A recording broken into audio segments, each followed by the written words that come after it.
What's up, friends and neighbors? My name's Eggman. I'm from Taiwan, and I've been eating a meat-based diet for almost 4 years now. I want to create inspiring and thought-provoking conversations through my interviews. Today, I'm going to be interviewing Peter. He's a raw meat eater that's based in Australia. Welcome to my interview, Peter. Nice to meet you, brother. So, Peter, he was being very nice, and he prepared some free raw milk for your boy. Yeah, you can talk about it. So this is raw milk from Northcote here in Melbourne, Australia. I have known about this place for the last year or so. I take my brother and his friend. We go literally every week when they restock on Fridays. You can't go wrong with some raw milk, and especially from a good source like Northcote. So I wanted to bring you some raw milk as a gift for having me on the show. So thank you, my friend. Okay, let's drink some raw milk together. Absolutely. Let's do this.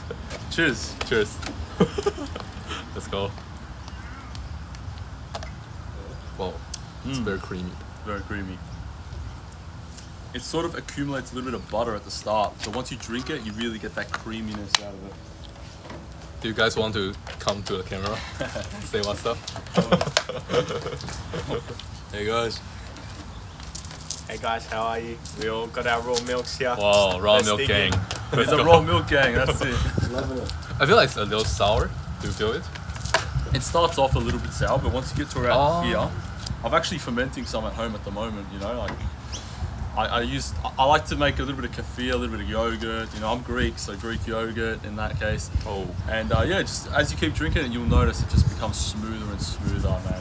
Like, you can't go back to regular milk after that. Like, regular milk tastes like sugar water, you know? So Peter, can you talk about what does your diet look like now?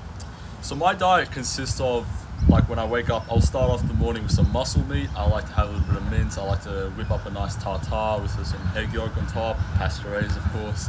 I like to also, I eat a little bit of fruits here and there. I like to sort of supplement a little bit of fruits throughout the day for sweeteners and just so, you know, that overall, like, how do I explain it? Sort of like that energy, you know? Like, you get energy from eating raw meat, but sometimes if you have a bad night's sleep, having some fruits can help you sort of wake up a bit, as opposed to having coffee.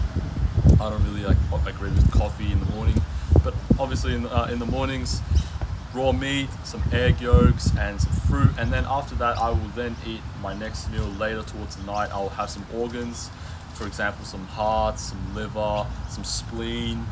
I also enjoy having eyeballs. Recently, I've been eating a lot of eyeballs. I've noticed. I feel like ever since I've been eating eyeballs, my skin has cleared up a little bit more. Wow. So it's nice. And also eyesight as well. They reckon eating certain organs target certain, like, you know what I mean? Like, I don't know how to really explain it, but if you eat liver, it helps you detox your liver. You eat heart, you get better heart health. Eat brain, of course, you're gonna have higher, you know, brain health as well. So that's sort of what my day looks like, and obviously throughout the day I sip on 2 liters of raw milk.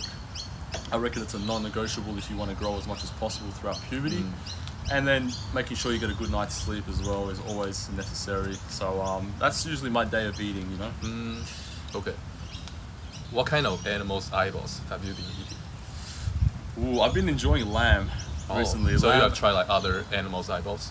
I have fish eyeballs here and there. I've had lamb. Us Greeks, every year we cook a lamb on the spit. We get the eyeballs from the lamb and we just eat them, you know? Because for us it's a delicacy in Greece to have the eyeballs. A lot of people think the eyeballs, you know, they're like waste products, but the eyeballs is the best part, I reckon, you know? And I think even places like Japan as well, and even like Russia and Kazakhstan, where this hat is from, they eat eyeballs, you know? It's really good for health, of course. And so yeah, lamb, fish. I haven't had beef eyeballs yet. I can't find good quality here in where I'm from, around that area, but yeah, usually just lamb and fish. Are you saying it's normal for people from Greece to eat raw eyeballs? It would be, it's considered common to have eyeballs in Greece because of just sort of the infrastructure and the villages where people grow up from. My family's from a village, and in the villages, eyeballs are sort of celebrated as like a deluxe health exclusive, sort of like you have it and it benefits your health in every way. Whereas here in Australia, it wouldn't be as common. It would be more rare to have eyeballs. Like, they would have the muscle meat. Maybe they don't really even have organs here in Australia. You know, it's pretty hard to find good quality lamb liver.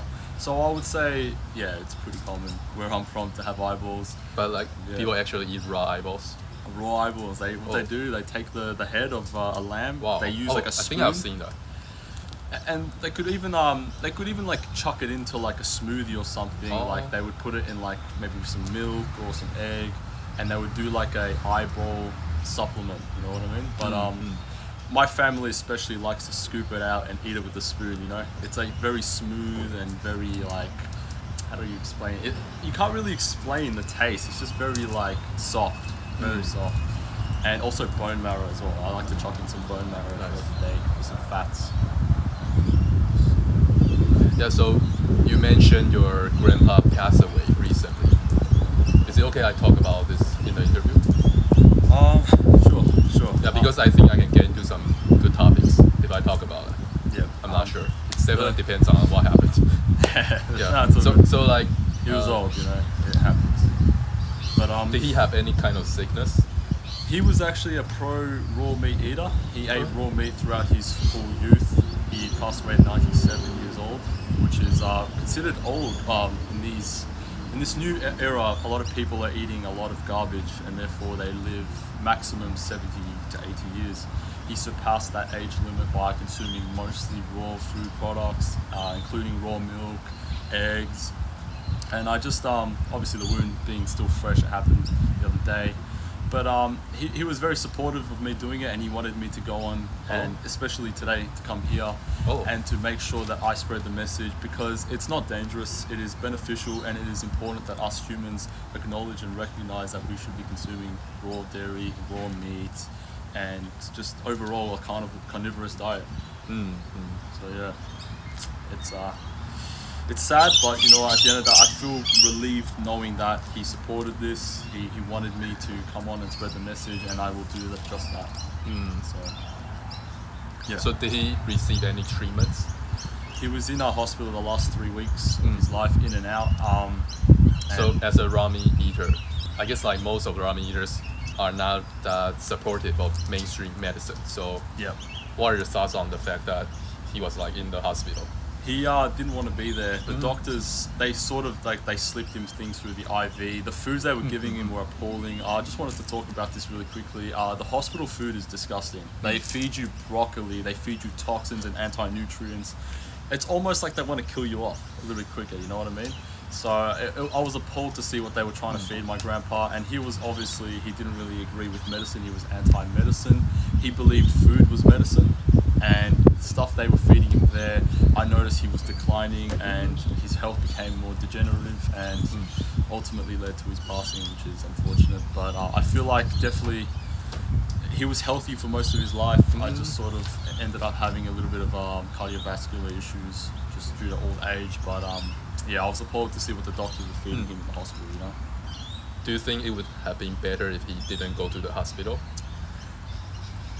Well, I'd like to believe so, because he seemed to be just fine. The last couple of weeks we were watching UFC together. We were eating we made raw milk ice cream. We were eating steaks raw, you know, like we were eating raw food together, and he seemed perfectly fine. But once he was in and out of the hospital, they kept giving him medicine, pills. I noticed his health started declining in just such a sub way. It was just sort of appalling to see, but I do strongly believe in the villages, for example, where hospitals are not as prominent, you have people living to 100, 120 in Mongolia. This is due to like lower cortisol, no medicine, because food is classified as medicine, and I believe it's 50-50, you know what I mean? Age has its timing. Sometimes, you know, you can't time death, it happens. But at the same time, I do believe if there was a world where he didn't go to the hospital, maybe he could have gone a longer life. So the reason he went to a hospital, was it because of other family members? Well, the way I would explain it is he has a doctor, a GP, and they sort of kept telling him, you know, you need to go. They're obviously brainwashed, you know, to follow a structure and a system. But I told him, I said, look, I don't think it's a good idea. I think because I'm the grandson, I want to make sure I look after my whole family, including my brother. I wanted to make sure that the best treatment you can get is food. I was making sure I was taking him organs. He was unable to drive last couple of weeks of his life. I was taking him organs. I was taking him raw milk, and he seemed in good spirits. But ultimately, you know, he started feeling a little bit weak and stuff, just due to like taking the medicine, and we took him to the hospital where he unfortunately passed. How do you feel about this whole situation? It sucks, you know, because I feel like I was helping him more than the doctors would, and I know it's like it sounds hypocritical of me because I don't have a certificate or you know, but it's one of those things where I was with him when he was eating healthy, when he was eating organs, when he was eating fruits, you know, he was drinking raw milk. I noticed how he was feeling. He was feeling, he was sane, you know, he was having good quality sleep. But once he started taking medicine, he was, you know, his sleep was being disrupted every night. And ultimately, when all of your life is imbalanced, it leads to worse health problems, and that's what ended up happening. So I think the whole situation is a little bit messed up.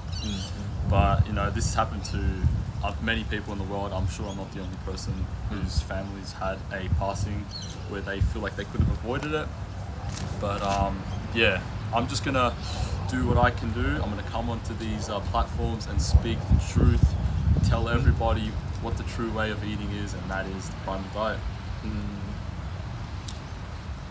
All things aside, people definitely shouldn't trust doctors the way they are doing it now. Like, I think people are being too, like, they don't question doctors whatsoever.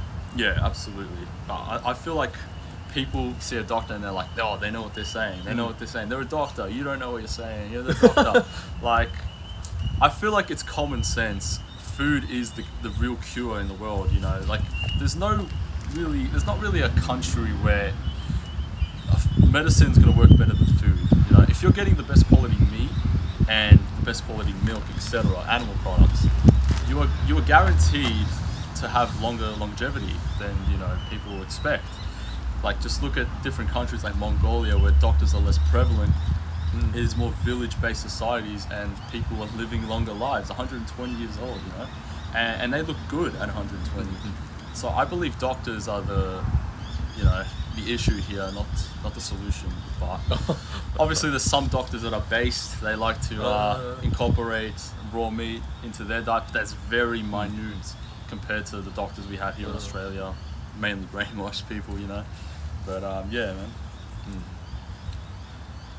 Because we are talking about this topic, let me ask you a kind of random but kind of related question. So, how would you want people to deal with your body when you are dead? Ooh. Maybe I didn't put that very nicely, but you know what I mean. For me, my family, I'm Christian, so I believe burial is the way in the Christian faith. However, when you're dead, right? Yeah. The point is, you got to do what you can while you're alive. You got to, you know, smash goals, make sure you have a big family, have a lot of kids while you're alive. And then when you're dead, at the end of the day, you're going to turn into the soil. You're going to be gone in the wind. It's just one of those things, you know. But for me, preferably to be buried alongside family would be a good, happy ending to me. Like, the world is so beautiful, you know. To be part of the world would be, you know, it'd be an honor sort of thing, you know. How would you like to be dealt with? Oh, nice. What I have to say about this topic for now is that because I have a couple family members pass away like in the past few years, and I just feel like the way normal people, modern people go about this is like so wasteful. I think it requires so much resource. Yeah, like people are like burning a bunch of stuff, and anyways, I think the whole process, like, it doesn't need to require so much resource. So I think for me, maybe just a way that's like minimal. Yeah. Just minimal waste sort of thing. Yeah. Like, sort of like how in India they sort of like burn the coffin and stuff at carnivals, festivals, that sort of thing, or a little bit more culturally appropriate sort of thing. Different cultures have different, you know, burials and stuff. Like, honestly, if I can just like decompose in the ground, that's fine. But I think like laws don't really like agree with that. So yeah. True. Because obviously when I'm dead, like it doesn't really matter, I guess. That's it. Yeah, like if like a cop was to find like a decomposed body, they'd be like, oh shit. Oh, yeah. Yeah. So it's not That's fair. easy like that. That's right. No, that's fair. I agree. I'm fine with that. Yeah. At the end of the day, your body, your choice, right? Has the milk gotten more smoother now? That you've gone out of the bottle? It's still like kind of sour, Still a little bit sour? but I don't mind that. I definitely don't mind that. More nutrients. So Peter, is there any other basic information about yourself you would like people that are watching to know? Ooh, I wanted to just dwell into this. I was actually born with a genetic mutation. I was born with one testicle, and the doctors told me that I would never have high testosterone, that I would be infertile for the rest of my life, that I wasn't going to hit puberty at the right time, I would need hormones for the rest of my life. This is what I was told as a kid growing up, and I didn't really understand, you know. And I don't know if you've seen my earlier pictures, I was severely overweight at one stage. In the last 2 years, I was peaking at around 125 kilograms, which is very unusual for someone who's around 5'10", 5'11", my height. And so when I was younger, I was in and out of hospitals every day. I was getting multiple surgeries. Doctors would say, oh, there's no chance. And I started, as a kid, I enjoyed actually eating raw meat. I loved eating sushi, sashimi. It's just the color red is like, I'm addicted to that color as a kid, right? You see the color red and you see the color green. You appeal more to red than you do to green, right? Green being vegetables, broccoli, spinach, and red being meat, tuna, you know, even salmon, that sort of red color. And I was eating a lot of meat, and I noticed that I hit puberty at the right time, even though doctors who are the smart people, right, they told me I never would. I was then, in the last couple of years, I did have low testosterone, but after eating the primal diet exclusively, you know, after eating it now as my everyday diet, I've noticed that my testosterone's peaking through the sky. I feel amazing, my skin's cleared up, I've got better sleep now, I feel generally amazing. And it's just a subject of me proving the doctors wrong. The doctors, they give you an answer, but it's not the end of the chapter. You still have time to improve, and these doctors give you this thing as if it's the end of the world, but you can always, don't listen to the doctors, just follow nature. Nature is the healing process. You need to find food in nature, consume them, and that is how you become your true form, you know, like you become the best human you can be, the healthiest human you can be. So that's just a little side thing on my life, but apart from that, don't really have too many details. What you see is what you get. I eat raw meat every single day. I've gotten my friends and family onto raw meat. We are all pro raw meat, and these two boys have gotten everyone in their school onto the raw meat diet now. Everyone's coming up to Northcote getting raw milk. It's so amazing to see, you know. And I believe this is just the start for me, you know. I believe there's a big road ahead, and soon we're going to be doing a lot more collaborations with other people, and we're going to take over the primal scene. Oh, Nice. I'm ready, you know. Nice. Wow. Interesting you said that, because you definitely look like a person with higher testosterone, Really? to be honest. That's good. That's nice to hear. Thank you. Yeah. If you compare the pictures of me 2 years ago to now, I mean, you'd see a polar opposite. It'd be like a complete paradigm between the two. It'd be like low testosterone versus high testosterone. But yeah, it feels good. You know, you feel like a real man when you have high testosterone. You feel like you can conquer the world. You have the hunger. So it's definitely a good feeling to be high testosterone.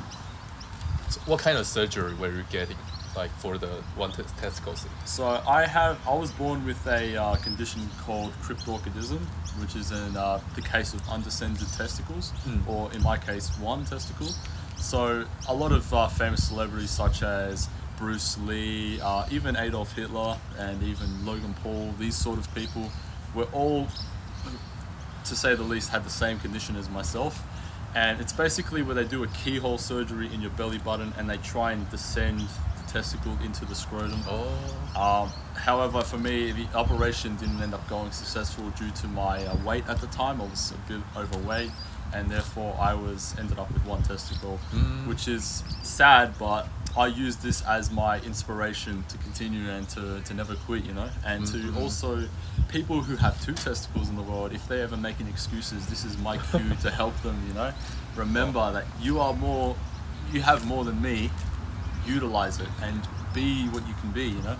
don't make excuses in life. Always look on the bright side. The grass is always greener, you know.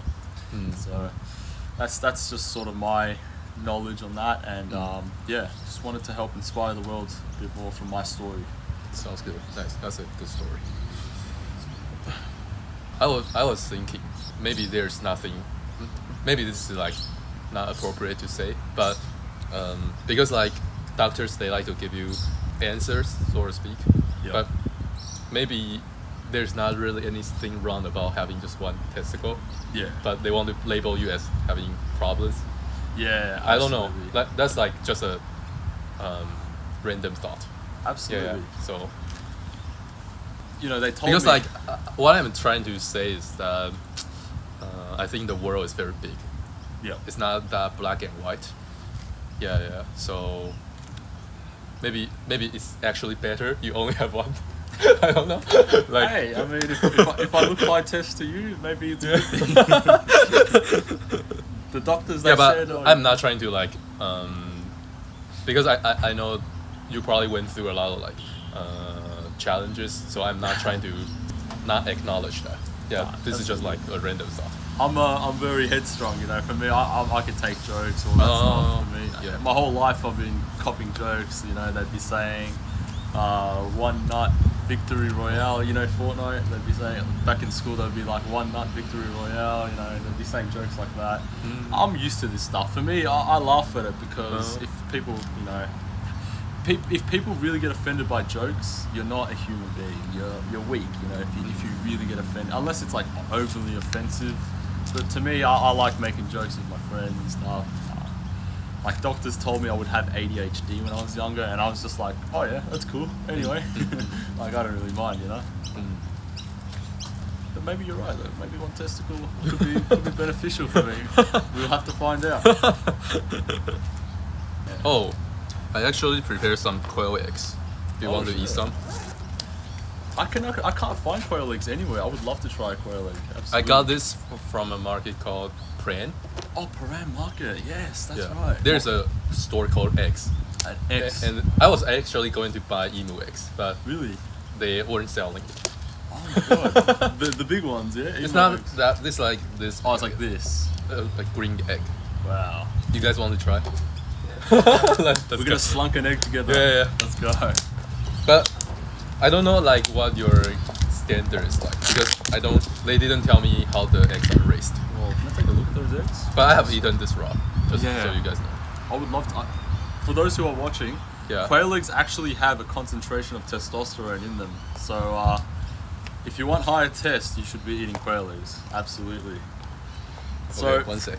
fun So- fact, I've actually never slunk an egg before. I usually just drink it raw in the cup. So could you teach me how to slunk an egg? I mean, when it comes to this one, I'm not sure if I can do it. Let me try. Oh, yeah. Because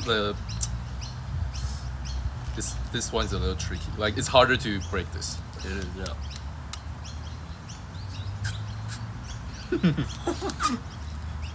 This is the first time I try to eat the quail Does it egg work? like this. Yeah, it works.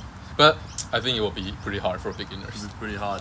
Do you reckon I should do it that way, or is there a different way? I will. Yeah. So here's the thing. We need to discuss how we are going to eat this.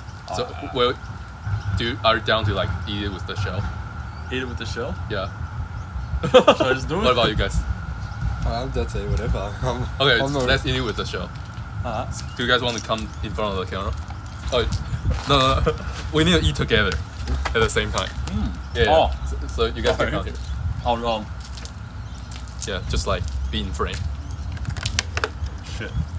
I just straight up ate it. I was Yeah, so... you need to eat one more. No worries. Okay, so one at a time. 1 second. Alright, we'll do it at the Yeah. same time. But everyone need to come here. Alright. Shuffle Yeah. up a wood, shuffle You up. guys need to like check out the Don't we go behind? camera. Yeah, so Peter, you need to come I've never closer. had one of these before. Sorry, boys. Alright, so make sure everyone is in frame and we can start. So, yeah, okay. On 3. Make sure we don't block We each just other. swallow it, Alright. or what's going on? Just chew it and then swallow. Alright, so who counts? I'll do it. On 3. 1, 2, 3.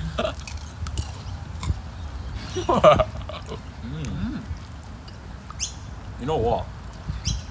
Do you eat the shell? That's good. That's The fun. shell, The shell's always like the part. Okay. How was it, guys? Yeah, that was actually good. You know Actually what? good. They're still like they don't. This is our first time all eating eggs like that. I personally like it. I think you're getting like the yolk and stuff, and just knowing how good it is for you as well. It makes it so much easier to eat. But for me personally, the way I eat my eggs is I like to crack it into the raw milk, just lightly mix it with a spoon, and then just sip it down like that. But yeah, it's really nice actually. I might actually have to go to Paran and get some quail eggs now.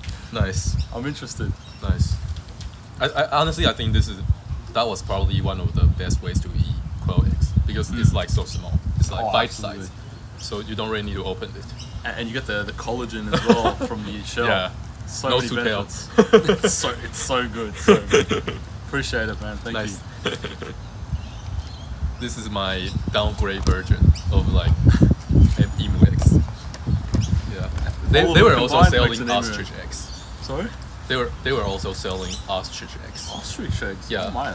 But I it's might like have to- so big, so I Wow. decided not to buy it. We'd have to. A whole of us would Yeah, have to yeah. eat one. Actually, you have like a squad, so A squad. That's so right. it's easy to take down ostrich eggs. That's right. Well, good job. Let's go. So, what eggs have you tried before? So I have had just pasture raised eggs. That was my first time ever trying a quail egg. As far as eggs come, because I'm really like where I can't really get the best quality like ostrich on that sort of eggs. This is my first time finding out about Paran Market, which is crazy. I'm gonna be definitely going there from now on. But apart from that, just pasture raised eggs. Growing up, I did eat a lot of eggs as well. Nice. But just mainly eggs, My grandfather actually used to go to the farms and get pasteurized eggs for us. So yeah, man, it's amazing. It's the best. Nice. They were also selling duck eggs at the same store, but he told me it's cage eggs, so I didn't Cage buy it. eggs. Yeah. I don't really mind eating that, but it's just a feeling. It's a vibe. True. Cage eggs, they're alright, but you always want to opt for the best quality. It's optimal, Optimal to be the best. Do you want to go a little right? Yeah. A little bit, yeah. So we are more symmetrical. Yeah. Sweet as. So Peter, I want to talk a bit about your diet journey. What kind of diet were you eating when you were little? So when I was younger, my parents they never really gave us a lot of vegetables. They gave us a lot of meat always. Obviously, being Greek, we love eating meat. My grandfather always gave me meat. My grandmother, my uncle, shout out to him. He's actually a personal trainer as well. I don't really train myself and stuff, but he's also a big meat eater. All of us are meat eaters, is basically what I'm trying to say. And growing up, I had a lot of lamb, a lot of beef, a lot of chicken, a lot of eggs, heaps and heaps of eggs, a lot of butter and fat. Milk, even though it was pasteurized, I was still, having a lot of, just making sure I have a lot of fat. But at the same time, like everyone as kids, I had a lot of junk food too, which is the reason I ended up becoming so overweight at some point. But now that I am, past that, I am now back to where I belong, back on the primal diet like everyone should be, and just eating more eggs now. Eating like sometimes I'll have 20 eggs a day. Like I don't really care about calories and stuff. Like tracking calories is like I feel like it's a bit of a man-made system sort of thing. We just sort of eat until we're full and drink as much raw milk as we can because we're all still growing. I feel like they say you finish growing at 25. If that's the age that you finish growing, I want to make sure now I eat as much nutrients as I can to back my body's growth. And yeah, man, ever since I was a kid, just a lot of meat and stuff like that. Interesting. What did you think about vegetables when you were little? Like most kids, when you see a vegetable, it doesn't really appeal to you. Like how you see in a lot of TV shows, they tell you, eat your broccoli, and the kids are like, I don't want to eat your broccoli. And they're like, you're not allowed to leave the dinner table until you eat your broccoli. It's just sort of this new brainwashing system that's going on where vegetables is sort of like the healthy thing in comparison to meat and fat.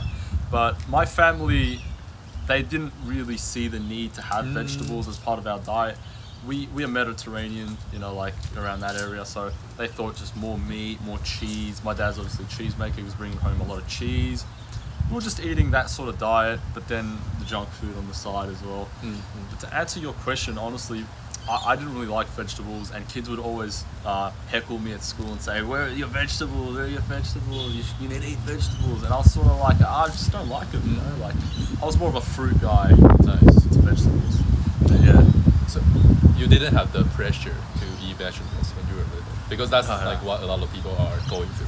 Thank God my parents didn't force me to eat vegetables, because I feel like I would have definitely stunted my growth a lot and been malnourished if I ate a lot of vegetables. My parents were actually like, they don't even eat vegetables themselves. Oh, You know? wow, that's very nice to hear. I'm so proud. I think it can be bad for your mental health as well, because obviously you are just like forcing yourself to do what you don't want to do. Absolutely. Like, we've already got the pressure of going to school. On top of that, we have to eat vegetables. Like, yuck. Nightmare. Severe malnourishment. Okay, it's interesting. So what did you think about eating junk food? Did you think it was bad? Did people say that to you? Like, look, for junk food, it's an addiction. We all know that. It activates our endorphins and our dopamine when you eat junk food, and it just makes you overly addicted to it. So as a kid, when my brain is not fully developed yet, I was kind of addicted to junk food. You know, every Friday and I think Sunday, it used to be, my family would get McDonald's or pizza and stuff, which is not ideal at all. But luckily, throughout the week, I was eating pretty healthy. Apart from that, until around year 11 or year 12 in school, I ended up sort of just eating a lot of junk food and became severely overweight. But as a kid, junk food, it should be looked as, at most, like a treat. It shouldn't at all be involved. Like, for my kids, I'm not going to be giving them junk food because I'm not going to fall for that propaganda again. I've already been a subject and a victim of that. So I'm going to now take my own advice here, and I'm going to, moving forward, the next generation, make sure my kids become as strong and as healthy and as well developed as possible, and that includes not feeding them junk food. So I guess growing up, you also didn't think eating a lot of meat was bad? They say too much meat, you know, for your cholesterol is not good, you know. But I always felt the more meat you eat, the stronger you're going to be. I know it's not ideal, but as a kid I looked up to bodybuilders and stuff, because I used to hit the gym a lot and I used to train martial arts. I thought, these bodybuilders eat protein. Protein is that source of nutrition that you need to become bigger and stronger, and that there's no limit. So I would just eat as much meat as I could. Obviously it would be cooked, right? At the time I would still eat a lot of raw meat, like fish, sushi and all that stuff. Like, I wouldn't just grab, I've done this before actually as a kid. You could ask my brother. At a steakhouse, I would always eat the meat raw before they cook it, and then my parents would be like, "Oh, why are you eating it raw?" and stuff, you know. Like, at least cook it a little bit. Like, I get it, but as a kid, I always appealed to raw meat more, and I felt like protein was extremely necessary. And you know, I feel like I am the way I am because I eat a lot of meat.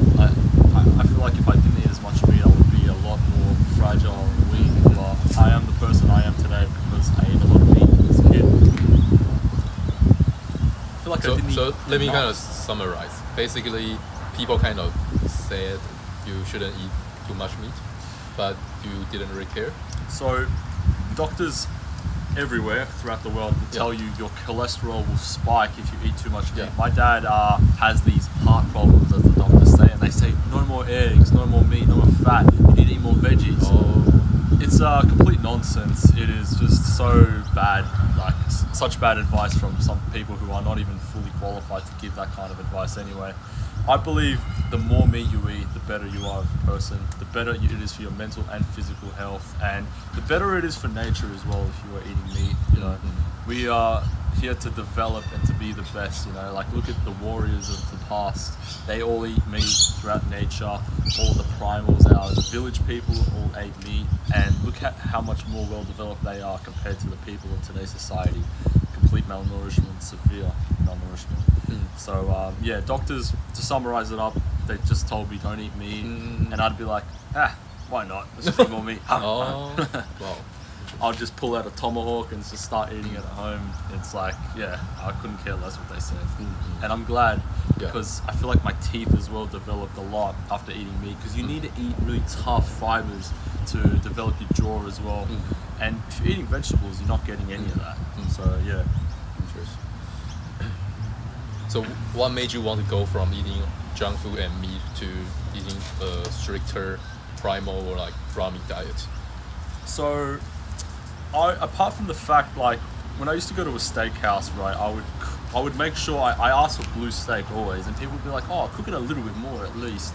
And I'd be like, I don't know, I just like it. And then I started doing my research. I read documentaries on Agenus Wunderplanets. I even, fell into sort of that Godus incel sort of community at some point, and I started trying out eating raw meat, raw organs. And then I realized, as I'm eating this, I'm like, I should start posting about it. And my parents at first weren't supportive, because they're like, oh, people will think you're weird if you do it. And I was like, you know what?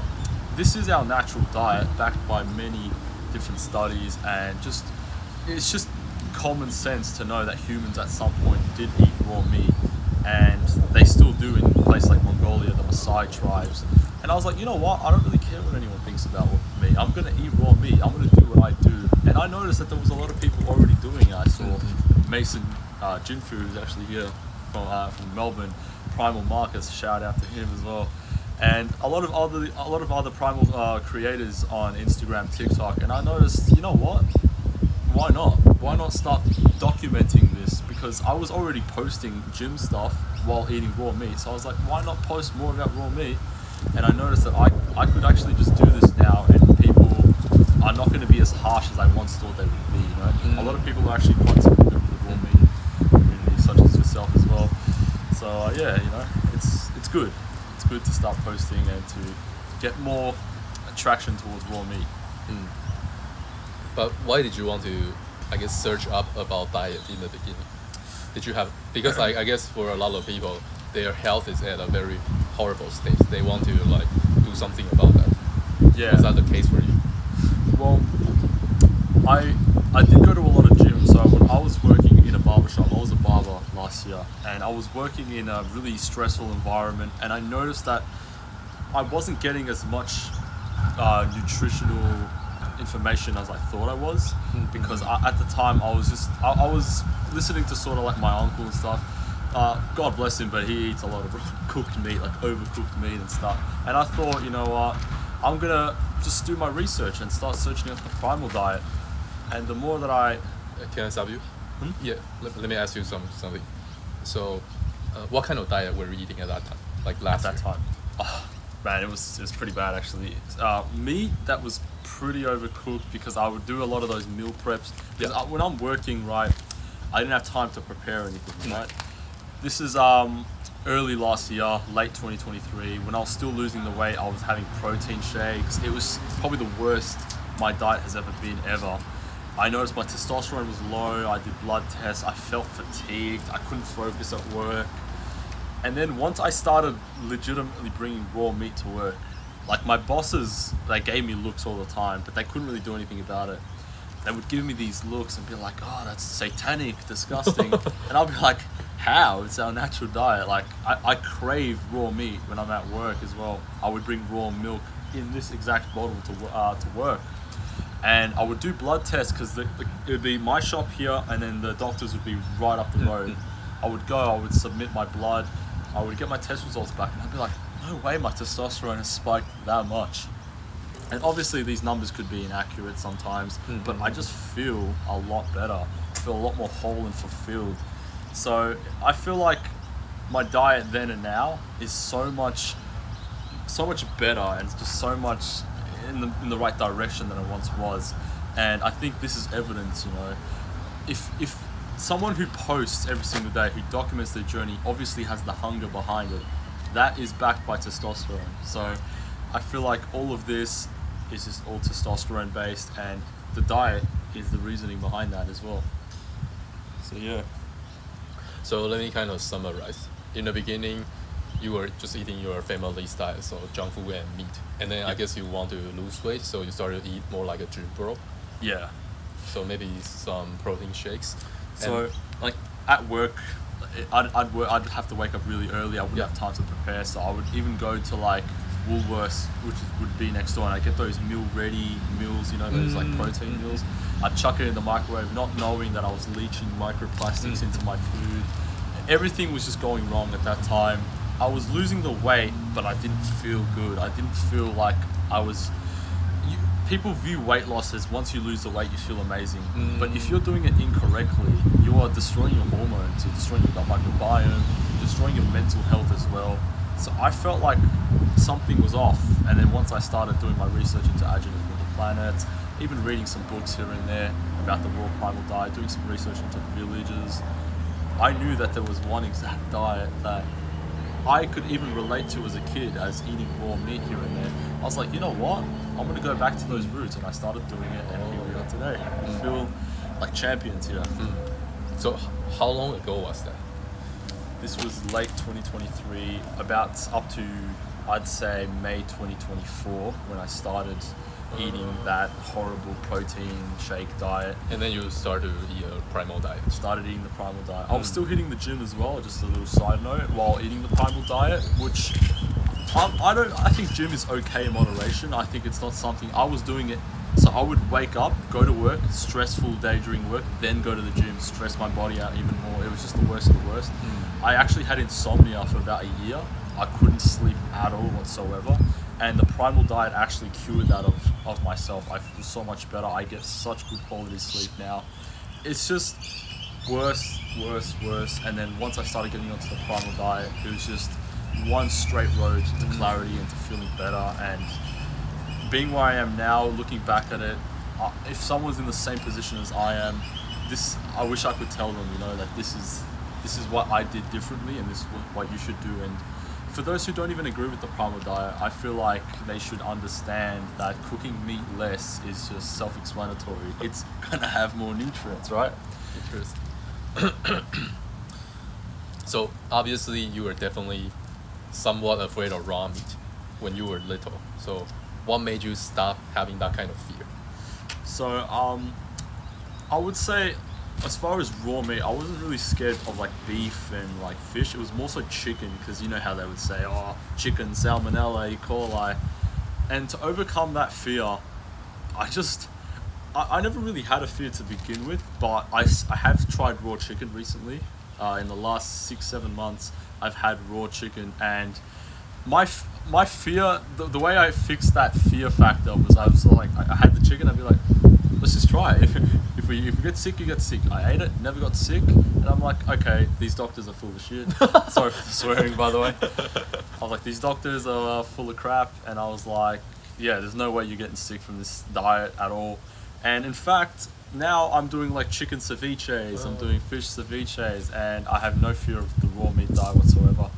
Let's just make it clear, as long as you're getting good quality as well. You always have to make sure you're getting good quality, because if you're getting just like Woolworths or Coles quality, there's a chance you could get sick due to the sort of the way the chicken or the meat's been raised. You know, if it's not pasture raised, if it's fed corn and soy instead of grass, then you can have problems. But if you're getting good quality, there should be no issue whatsoever with eating raw meat.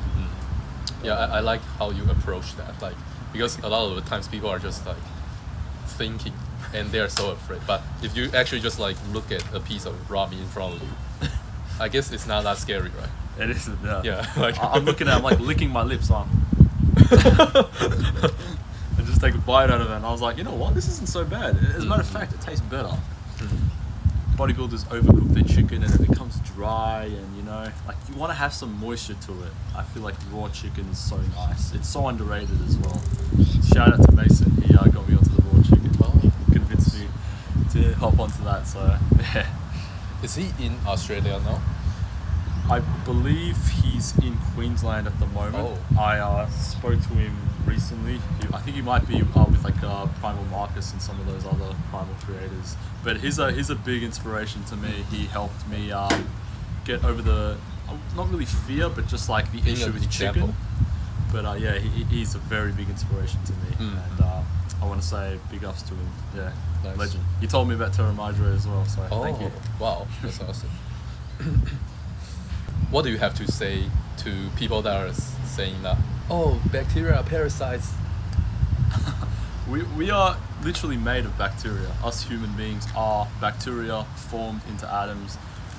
There should be no fear of bacteria whatsoever. I mean, it's pretty self-explanatory. We have E. coli and Salmonella in our gut already residing. Adding on to it is actually more beneficial than not. So I think these gurus and doctors have it all wrong. They don't know shit. They're the same people who are taking, what are those injections called? What are they called? Antibiotics? The retatrutide. You know those, what are they called? Peptides. They're taking these peptides, these doctors, and they believe, oh, you know, we know so much more when they're taking synthetic drugs, but they're worried about bacteria. It's like, it's just funny to me. I even recently, I went hunting and I went up to the river and I started drinking it. Mm-hmm. This is where the bacteria is. I never got sick. In fact, I got more hydrated. Like, people are worried about bacteria. You should be more worried about your tap water being destroyed by, you know, harmful estrogenic chemicals and particles. You should be worried about that kind of stuff, not about the bacteria found in raw meat, just nature in general. So yeah, What do you have to say about parasites? parasites. Hey, what doesn't kill you makes you stronger. You know, I've been, if that's the case, I've been eating parasites for the last year and a half, and I'm still standing. You know, I feel amazing. So clearly, parasites aren't bad at all. In fact, I feel like my gut health has improved drastically since involving parasites and, you know, stuff like that. I think no matter what the truth is, at this point, it should be the haters that should do the explaining. They should explain why people are not sick. It's not like people that are not sick should explain why they are not sick. Exactly. Absolutely. I completely agree with that, for sure. Because obviously the hater is like more wrong because they are like, oh, you will get sick, but people are not sick. Yeah, so they should explain why people are not sick instead of. I would love for that. They should. Let me put it this way: they should explain why you will get sick if you eat raw meat. Yeah. Yeah, because 100%. people are not getting sick. Do you know a guy called Dean Withers? Have you heard of Dean Withers before? I'm not sure. He's a politician. He's Yeah, I think debated I've like heard of it. Charlie Kirk and all that guy, all that stuff. I actually debated him about raw meat, and he couldn't find anything to debate me on, and he actually kicked me out of his TikTok live stream. So you're absolutely Nice. right about these haters. They don't know shit. they're pretty, you know, they cherry pick what to believe, and whatever a doctor says something, they go with it. So you know, they follow trends and stuff. So I think we should just stick to nature, you know. It's so good once you let it sit in room temperature for a little bit. Oh man, grow some more bacteria into it, you know. Oh, nice. Before you hop on a primal diet, did you have any expectations? Ooh, you know what? I expected to instantly like grow to 6 foot after a month or two, which is unrealistic expectations. But you know what? They say you feel a lot better once you're on the primal diet. I expected to feel a lot better, and I do. But as far as the unrealistic expectations, like, oh, my cheekbones are going to be like this, I'm going to have hunter eyes, I'm going to have a big maxilla, that kind of stuff is just unreal sort of things to expect. But yeah, no, overall I feel amazing, and I didn't really have too many expectations. I just knew I was going to feel a lot better, and I knew I'd feel like a true human being, you know? So yeah. Yeah, I was trying to understand how convinced you were at that point. Because take myself for example, I started out from like eating a carnivore diet, and in the beginning I wasn't like so sure about it, but I still wanted to try it. Yeah. That's like my mental state. I was just like, maybe this can help me, and this will not kill me. Yeah. At that point, I decided to try it. But sounds like you were more like confident. Absolutely, yeah. I feel like when you're a kid and you're eating like raw meat here and there that young, then going full on into it isn't that difficult to do. But if you're like a brainwashed like person who's eating a lot of veggies, it's a lot more difficult for you to trust because you're gonna have a lot of trust issues if you're eating vegetables to begin with. Yeah. But if you're already a meat eater, I feel like it's a lot easier to make the transition. It's so much more smoother. Interesting. So yeah. So can you talk about what kind of improvements did you see after you started eating this raw meat diet? Skin started clearing up instantly. I noticed that my testosterone obviously spiked up both physically and like before checking it, I already knew I had high test, and then I checked and I had high test. I noticed that I was a lot more confident in nature. Like I'm literally walking around with a wolf hat, you know, like people are looking at me funny and I just don't care, you know, I walk around. It's just one of those things where every part of your life will drastically improve if you're confident and if you are eating the right foods. So that is why I decided the primal diet was right for me. I started eating it, I noticed all these benefits, and I continue to eat it every day. There's no way I'm going to change this diet. This is my true natural diet, and I'm going to only try to spread it out to more people now, make sure more people are aware of the primal diet. So yeah. Nice. Would you say you are the healthiest you have ever been now? Absolutely, without a doubt, I am the healthiest I've ever been. Sleep is the best it's ever been. As I said before, I had insomnia recently. Okay, let me ask you this. I want you to compare yourself right now to the unhealthiest you have ever been, and just tell me the difference. It's night and day difference. When I was the unhealthiest I've ever been, I didn't even want to go to school. I was that embarrassed. I had that low self-esteem and confidence. So if I'm looking at myself now and then, it's like when you look into a mirror, but mirrors a completely different picture of yourself. It's like you don't understand and you don't realize what you're looking at. But yeah, it's just night and day difference. I feel so much better, and I feel like I would mog my old version of myself any day of the week. So yeah. Wow, that's awesome. Can you talk about like what kind of mental state did you have when you were your unhealthiest? Ooh, Did you feel unhappy at all? Absolutely, yeah. I didn't want to go to school. When I'd go to school, I would get laughed at, mocked all the time. I would be called fat, you know. It's not a good life. Like you don't live to your full potential when you're being mocked at, especially when you're not eating the right foods. Like what kind of life is that? It's a very low quality of life. So I knew, like I would always say, oh, I'm going to go on a diet, I'm going to start this Sunday, or then it'll be the next Sunday, and I'll start this week. New Year's Day, I'll start this, I'll buy a gym membership on this day, and I would never commit to it. But absolutely, you know, to answer your question, I did have a lot of sadness, a lot of depression, I would say as well.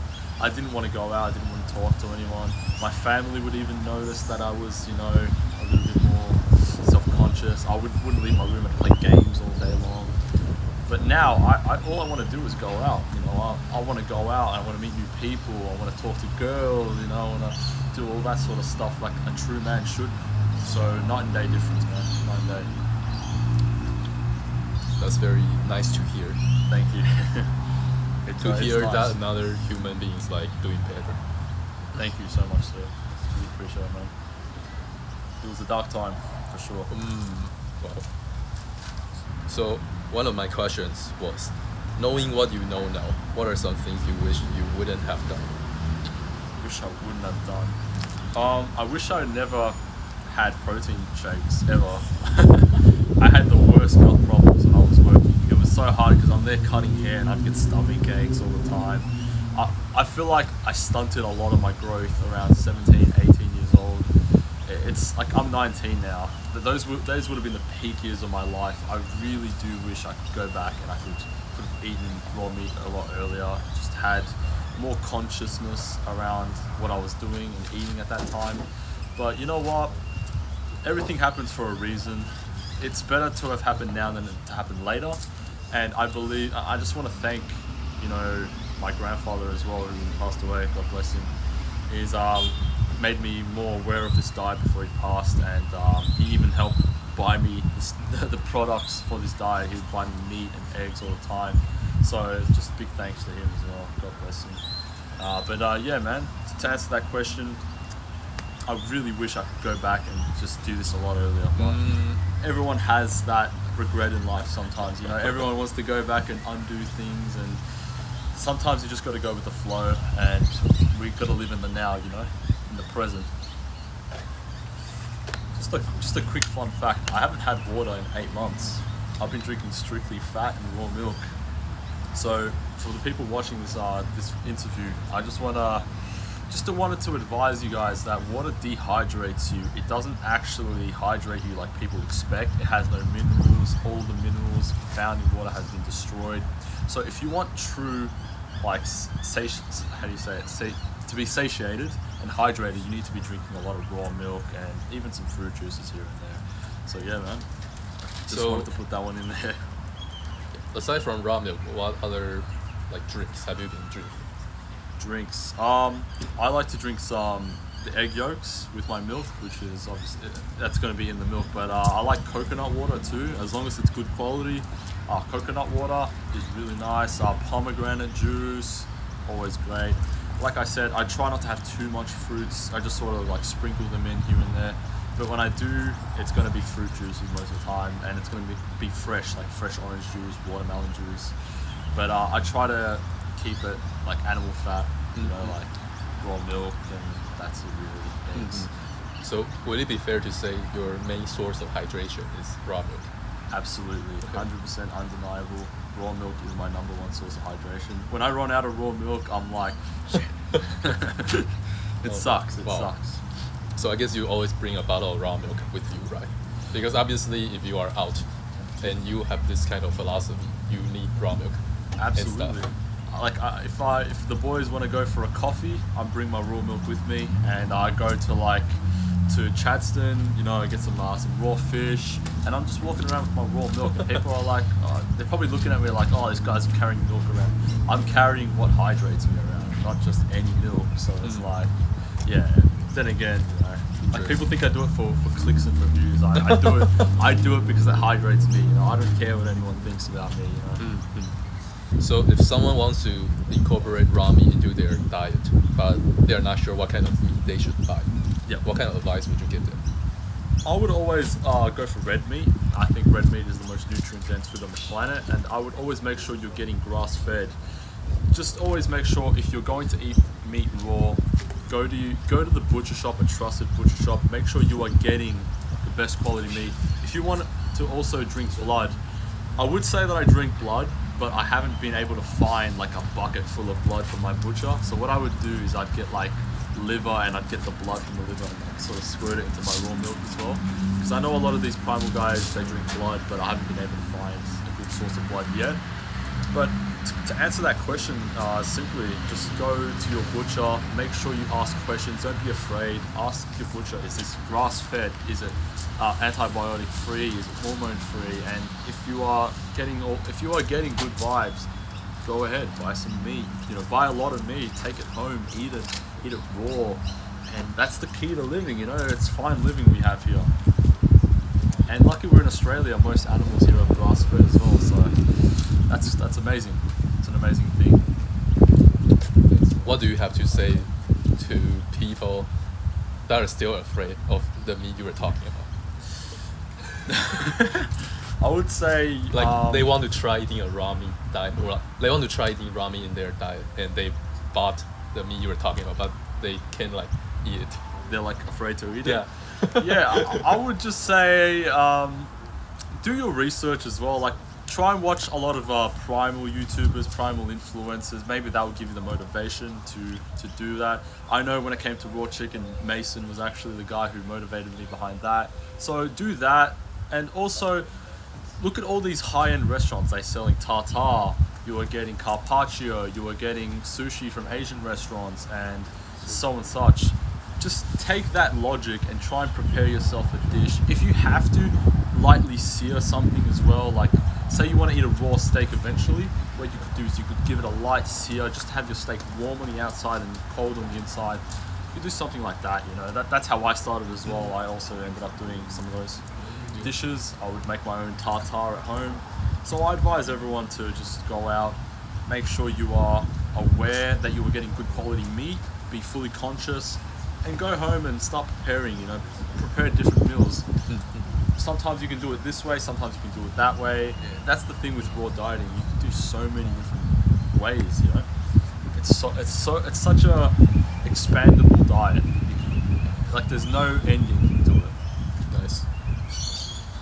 I think that can definitely make people feel a bit more reassured. Absolutely. Have you eaten lower quality raw food at all? Maybe the have. quail eggs we ate was like lower quality eggs. Yeah, look, I have actually had low quality. I've had like the shittest quality chicken you can have. Sorry for swearing. Yeah, it's okay. I've had some of the worst quality chicken you can have, and I still haven't gotten sick. But obviously, opt for the best quality you can have. But if you know, like, I wouldn't recommend having bad quality. But it's like some people can't afford the best quality, so yeah. But once again, make sure it's a trusted source.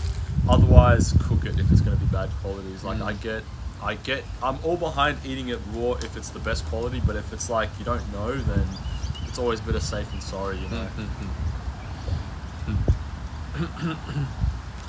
Do you think eating this kind of diet is expensive? Ooh, it can be expensive at times. Yeah, to say the least. Like the raw milk is $8 per 2 liters, which is for some people expensive. But for me, I'm all for paying for good quality stuff. I will pay bottom dollar for the best quality stuff, especially raw milk, which is illegal. You know, you can't find raw milk at Woolworths and Coles. You need to go far distances. I drive 45 minutes to Northgate from Dandenong to get raw milk, and I don't regret it at all. I know how good it is for my body, and if you truly believe in something is going to benefit you, you should be paying top dollar for it, and no question. Health always comes before everything else, even before cars, even before man-made products, which were like, you know, like phones and stuff, gaming. Your diet should always come before, because you can always do that stuff later on. So prioritize your health first, make sure you are optimal, and that's it to it, yeah. When was the last time you ate cooked food? Cooked meat? I do sometimes eat cooked meat. Like if I go to a steakhouse, for example, if there's no tartare, I would get like a blue steak. It's not the end of the world. Like the meat is still predominantly red on the inside, like really red, and it's like bloody, which is good. But when I'm at home, I can't be bothered cooking anyway. I like eating it. Like I don't really like cooking. It takes too long, you know. I like to just whip up a raw milk with egg smoothie and then some liver on the side or some hearts. For me, it's easier to not cook, but you know what? I will still have some cooked meat. I'm sure I will have some more in the future. It's not the end of the world, but as long as like you're not overcooking your meat, you know, like I'm sure a lot of these primal guys as well still cook their meat here and there. Like if you're overcooking it, you're destroying the nutrients, creating carcinogens, denaturing all of the nutritional profile. But yeah, obviously raw is law, so that's the team we're on. Do you think humans should be eating vegetables? Absolutely, without a doubt, no. They should not be eating vegetables. It is not optimal for our diets. There are no nutrients found in vegetables that we need in nature. Fiber is indigestible for the most part. It's just a plant. Like it doesn't appeal to anyone in nature, so I don't see the need for us to eat vegetables whatsoever. But you know what? You can't just force someone to not eat vegetables if they're brainwashed. They're going to eat vegetables. They're brainwashed already.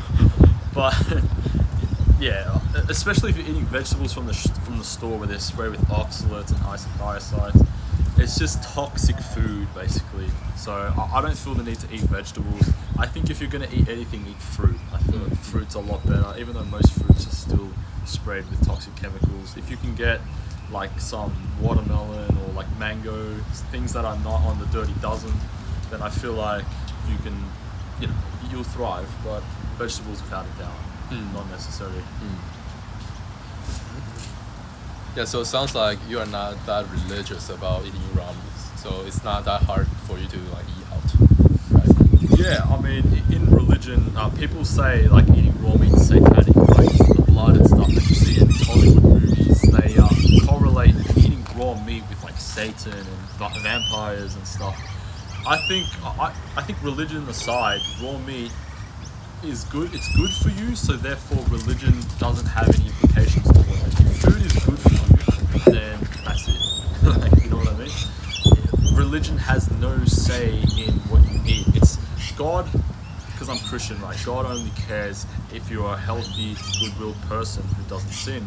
And I think eating meat is good for you, so therefore you're not damaging your body. You know, you're not. Yeah, I was trying to say like you are not very dogmatic. Yeah. Yeah, Oh, because yeah, like yeah. I can imagine some ramen eaters, they never eat cooked meat. Like if Yeah. you want to eat out with him, you Yeah. only need to you can only choose a restaurant that serves like Oh ramen. yeah, I see what you mean. Yeah, but you are more flexible. I'm flexible, yeah. I'm not really yeah. like specifically picky. I'm just like sometimes if my mom cooks something and I don't have raw meat, I'll just eat it. Yeah, but yeah. I prefer to have raw Yeah, meat. yeah, it's But if I understandable. can't get it, you know, Yeah. it is what it is. Cooked meat is still pretty good. Cooked meat's still pretty good. Yeah. Like in As terms long of as it's juicy. health bonus. That's right, man. Yeah. What's your favorite cooked meat? When you cook meat, what's your favorite to eat? Mm, I guess like parts with skin. Skin. Yeah, yeah. Like sort of like, like for example, yeah, chicken. Mm. Yeah, Got you. it's like much more easier to eat. Absolutely. Yeah, yeah. I agree with that. Yeah. Even though like I don't get cravings for junk food whatsoever. Like if this was the last day on Earth and we get one food, I would definitely go for some fried chicken for sure. But I don't eat that kind of stuff anymore. You know, I try prioritizing health. But if this was our last day on Earth, I would definitely down some fried chicken for sure. How about you? What would your last meal on Earth be? Wow, that's a good question. Maybe, yeah, I will probably eat some junk food as well. Some chocolate. Oh man. So that's pretty much it when it comes to diet part. Yep. So let me talk a bit about dental health. So, Peter, do you still have all your teeth? I still do have all my teeth. I never got braces. I do brush my teeth, but I use coconut oil. I don't use any fluoride toothpaste. I use a bamboo toothbrush. When it comes to dental health, I think eating meat won't damage your teeth whatsoever. It comes down to like eating garbage, like fried foods, seed oils, chocolate, even coffee and that kind of stuff is what's going to damage your dental health and your oral health. If you're eating the right diet, then you're not going to have a problem with that stuff, you know. But to answer that question, I still have all my teeth, and yeah, That's awesome. dentally, I don't even go to the dentist, but I just know I'm healthy in the dental department. When was the last time you went to a dentist? Phew. Oh, when was the last time? It was so long ago, I don't even remember. It must have been like 7 years ago when I was in like primary school. Okay. My parents wanted me to go for checkups, and there was so much money, man, for bullshit, you know. Just so they could brush your teeth for you, they would charge you like so much money, and it'd be like a waste of time as well. Like humans in nature didn't have dentists. They ate meat. They didn't even brush their teeth because their diets were so good. They didn't have to worry about their teeth. You know, you need to have strong dental, strong jaw. To if you're eating raw meat, what I'm trying to say is you're going to develop your face the way it's supposed to be. If you're eating vegetables and foods that don't have that tough fiber and that nutrients behind it, you're going to become malnourished and underdeveloped, and that's when you're going to have to go to a dentist, and they're going to have to, you know, put fillers in and that every couple of weeks, years, and it's just a waste of time and money. So yeah, eat right, and you won't have to worry about your teeth. What about your family? Like, have they worn braces or have they had their teeth pulled? My family has never worn braces ever. My parents do brush their teeth. Like they're not as strict as I am when it comes to this stuff. Like they use toothpaste and all that. I still brush my teeth without that kind of stuff. But you know what? What it comes down to is if you are eating the right food, you don't really have to worry about that kind of stuff. My parents are just germaphobes, or they need to brush their teeth before they go out so they smell, they look good, and all that kind of stuff. For me, I'm not going to change the way I am to please someone else. I'm going to be who I am, right? And being like putting whitening, toothpaste, all that stuff that people do these days, like you know how they get those white stuff and the white filters.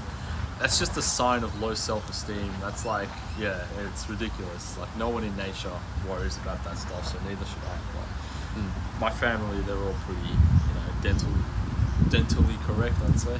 Sounds good. Are you happy with how straight your teeth are?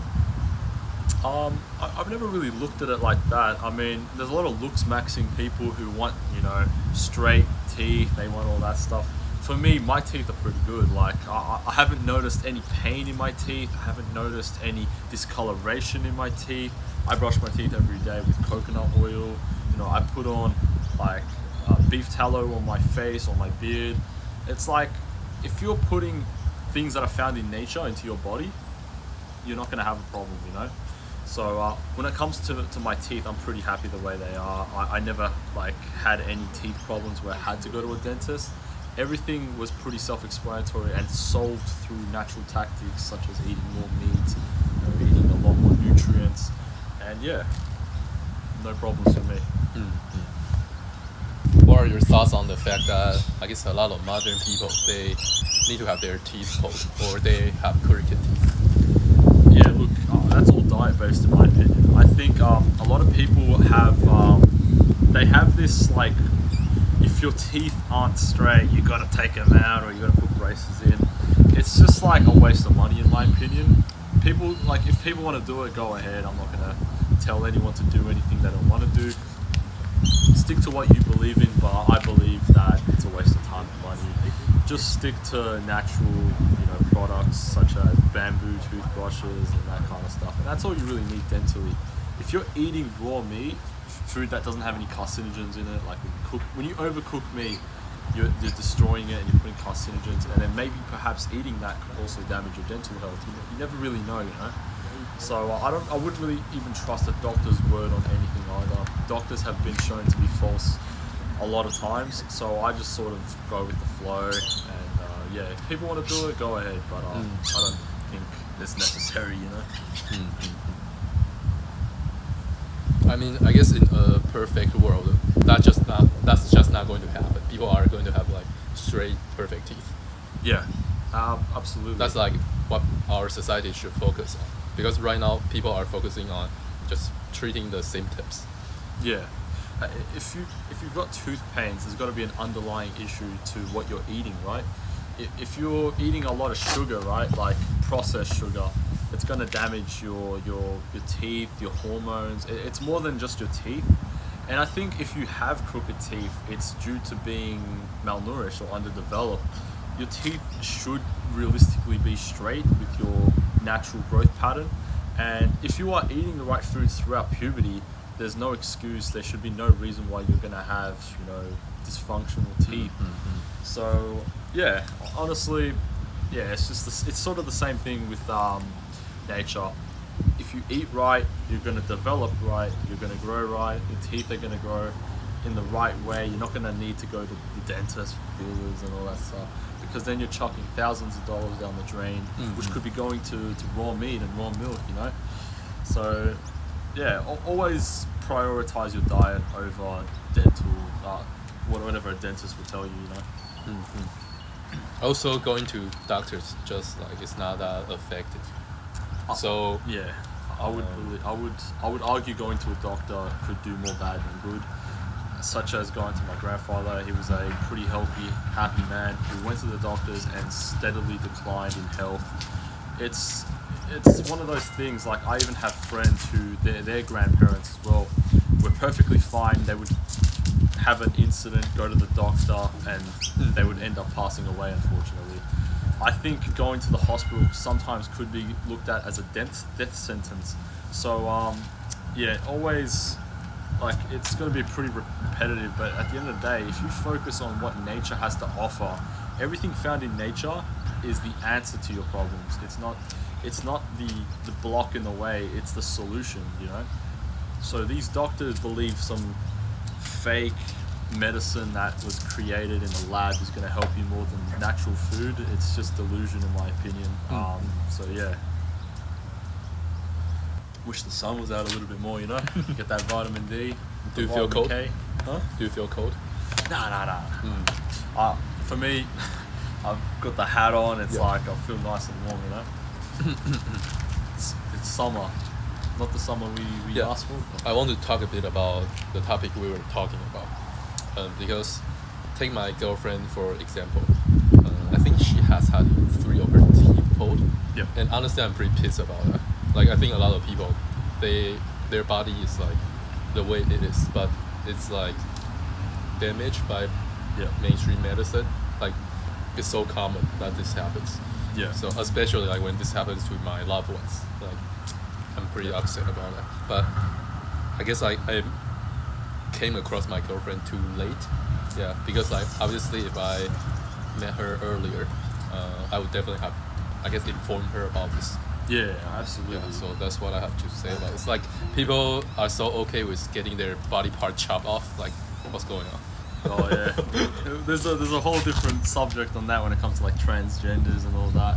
It's like it's an awful world we live in. A lot of sick people, but look, I have a lot of respect for you. Like you wanted to do what was right for your girlfriend, and you didn't meet her in time to convince her there. But you know what it is. At least now you can talk to her about things. Yeah. And, you two can work together to come to a conclusion about things, which is how we should all operate, with our family members. If we truly love someone, you should tell them what's right and you should be honest, I'm sure there are some, let's say, ramen eaters. Maybe they got their teeth pulled before, and right now they know more about the truth, and they are pretty pissed about it. Yeah, absolutely. There's definitely Luckily, my teeth are fine. Yeah, I didn't go through what a lot of people have gone through. That's good. That's very good.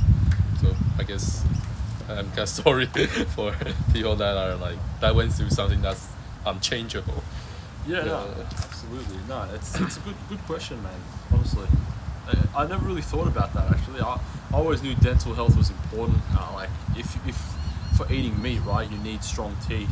But I never really I didn't really think people cared as much as they would. But they go to the dentist and they chuck thousands of bucks down the drain. So it's like, yeah, just thinking about it now that you've asked me. Yeah, I definitely got to take into consideration. And if I find a girl in the near future, I'll try and talk to her about it before she ends up, if she has to get teeth done. Yeah. It's not that simple. Like maybe mainstream medicine thinks they cut a part of your body off and it can fix something, but Yeah. it's not that straightforward. Like you are definitely creating some other issues. For sure, man. The body is supposed to be the way nature created it. It's not supposed to be tampered with. If something comes off, it comes off. Like through like say you go into a fight with a lion. If you lose an arm, you lose an arm. You shouldn't have to take an arm off through diabetes or that sort of stuff. It's unnatural.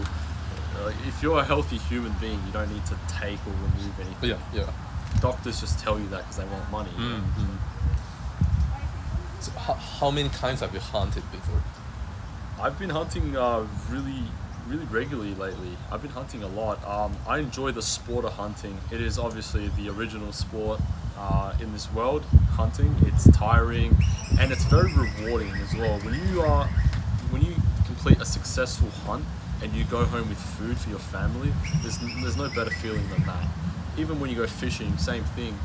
But the last couple weeks I haven't been going. I went last month, I think.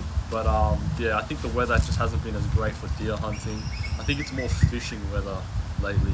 But hunting's definitely fun. I go with a few family members we go for like up past Lilydale. It's like a 5-hour drive, and it's so nice. Yeah, it's really nice up there. And hunting is such a fun sport as well. It's not just the act of getting meat; it's also the fun behind it. It's competitive too. So how can someone get the right to hunt in Australia? So to hunt, you need to get a gun license, which is obtainable through. You got to do it online. You got to do a course, and then once you get a gun, you buy one, and then you've got to get all your equipment. Like we have a whistle where you go up to the woods and you whistle for the deer, and it comes, it attracts its attention, and then you shoot it. You get a clean shot. Then you need a knife to skin it. You just need the equipment, and that's it. I wish it was a lot easier to hunt, because if it was the case, I would be hunting all the time. It's just more so the equipment costs a lot of money, and I have to go with family members to hunt because I don't have my gun license, but I have family members who have theirs, and it's sort of that sort of stuff. But I'm hoping to get my gun license when I get a little bit older, and I have more money and stuff. Because right now I am unemployed. I'm sort of looking for jobs at the moment. I was recently a barber, So yeah, once I'm able to make some good money, I will definitely look into a gun license. Interesting. So basically, in order to acquire a gun license, you need to have the equipment Yeah. first. Absolutely. Oh. It's also like very pricey. I can't tell you the exact price. It's really expensive though. You also need to have a big vehicle to store your gun. You need to store like tubs that you're going to put the meat in. You have to, if you're going to transfer the carcass of the animal, or if you're going to take it full for like equipment, like you want to use deer antlers for like knives and garments, you need, you know, a lot of equipment and stuff. But if you're going for a simple hunt, skin, yeah, just a gun, a knife, and maybe a few people for extra backup. Because hunting is like it's like a family sport in nature. Humans would go with their family members and they would hunt and they would bring the animal back to the villages or to their homes, and they would have food for the next couple of nights. So what kind of animals have you hunted before? I've hunted. Is this including fishing or just hunting? Yeah, like anything. Anything. I've hunted deer. I've hunted kangaroos. Wow. I've hunted. I've gone for fishing as well. I've also hunted. I've gone shark hunting too as well, and swordfish hunting. You know, it's one of those. It's really fun. You know, like it's a sport. It truly is a sport, and it's even better that you get to eat the food. You know, eating's the best part about it. Hunting it is a bit tricky. It takes time, but eating is the best part. Going home, just eating some raw tuna. Oh, amazing. Nice. So what would you say is your favorite part of an animal? Because obviously, I guess you have seen a bunch of like whole dead animals in front of you. So the What's best like part the to part eat? what's the part you would like to go for first? I'm trying to think about like what would ancient humans do, you know? Oh, okay. If I put my shoes into an ancient person's, I believe they would definitely go for probably like the fattier parts of the. They would go for the organs, I reckon, as well. Organs have always been looked at as the most exquisite part of an animal, obviously the most nutrient dense as well. I think even kings and queens and the slaves used to eat the muscle meat, the kings used to eat the organs, is what they say. So I believe if I saw an animal, I would definitely harvest the organs more than anything, and even the eyeballs too, like I was saying before. So young. For sure. Nice. So can you walk me through like a typical hunting process for me? Sure. So we would get our gear together. We would take usually 1 or 2 cars, and we would go really long distances out into the woods. We would check a couple different spots that are known to the public as hunting spots. We would go through. We would use the whistle as sort of like a side device to attract the animal's attention. We would aim for a clean shot because at the end of the day, we're not there to hurt the animals. We're there to take it out one shot, and that's it. That's all she wrote. So once we get a clean shot, if it's on like a higher, like a cliff or something, we would go up there with the drone. We'd bring the animal down using ropes and stuff.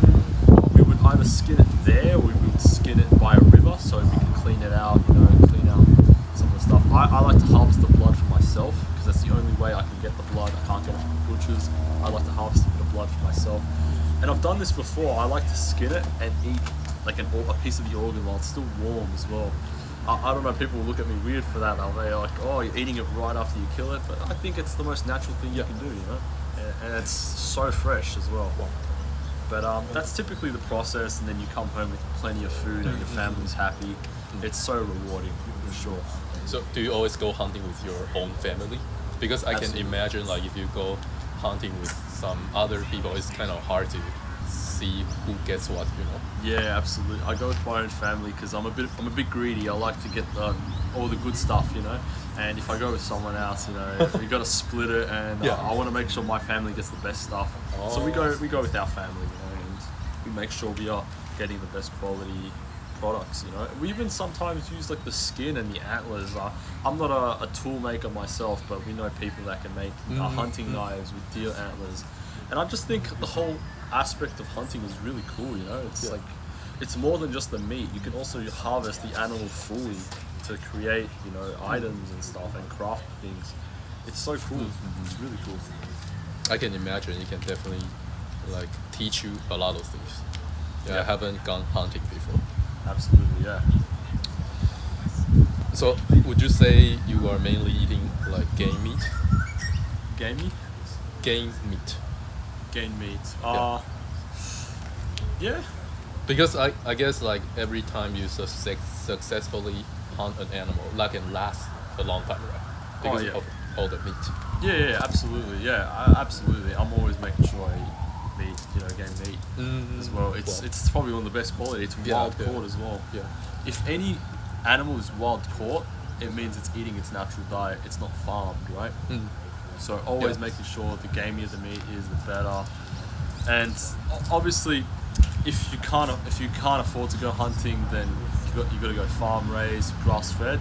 But wild caught is always the best. Like wild caught kangaroos, wild caught wallabies, wild caught deer, fish, salmon, tuna, swordfish. Oh man, I'm getting hungry thinking about it. It's so good. Wow. Like, I'm gonna That's go fun. home and whip up some fish right now. I'm Wow. craving fish. Bad. Nice. So, are you able to like process a whole animal by yourself? Process a whole animal by myself.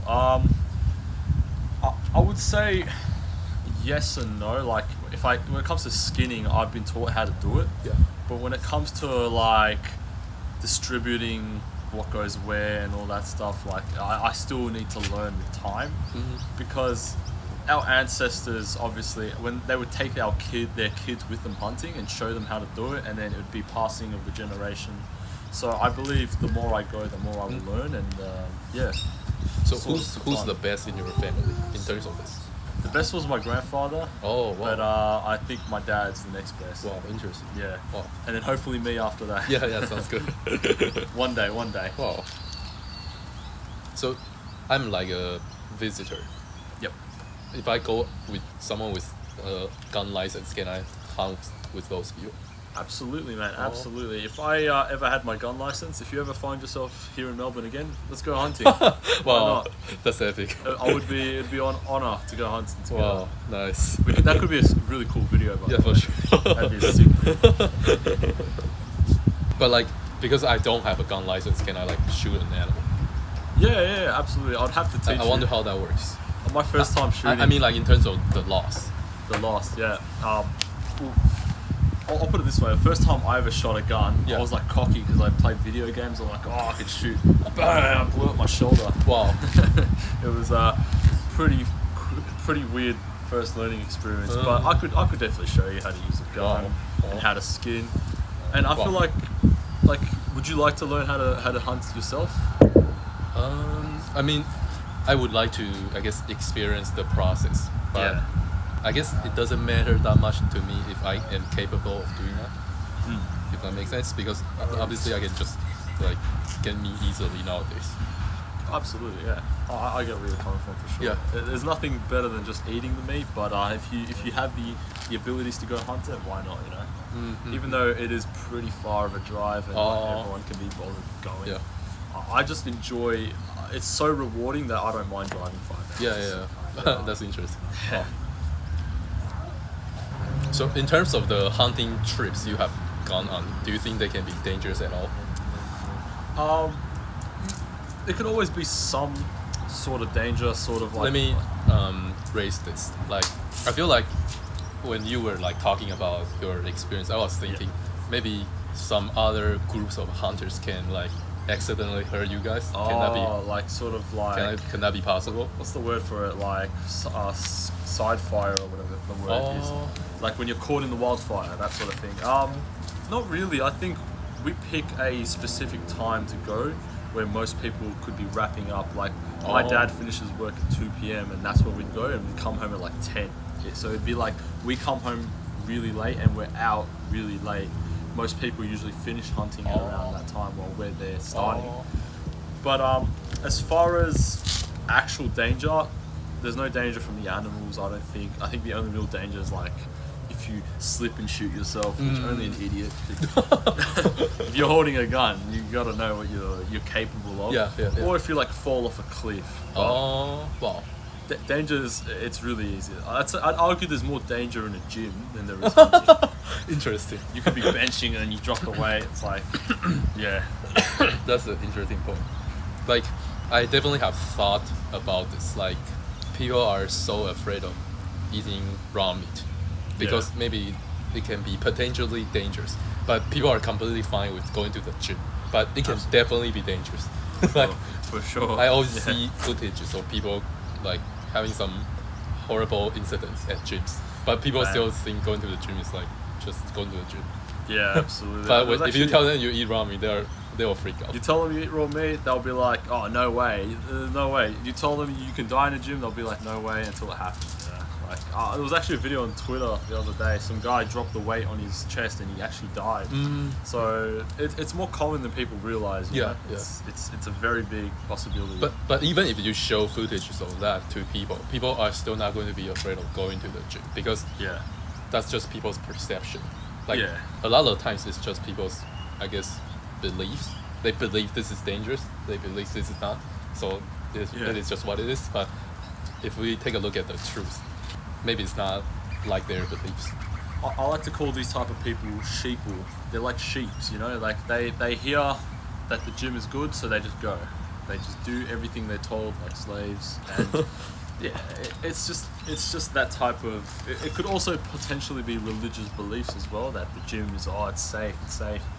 You never know. Like the world isn't exactly safe these days. Like you could be somewhere and you could just randomly get attacked. You know, just because some place is labeled safe doesn't mean it's always gonna be safe. So you should always be, precautious before you go somewhere, for sure. Let me cover some other topics. On a scale of 1 to 10, how stressful do you think your life is? How stressful do you?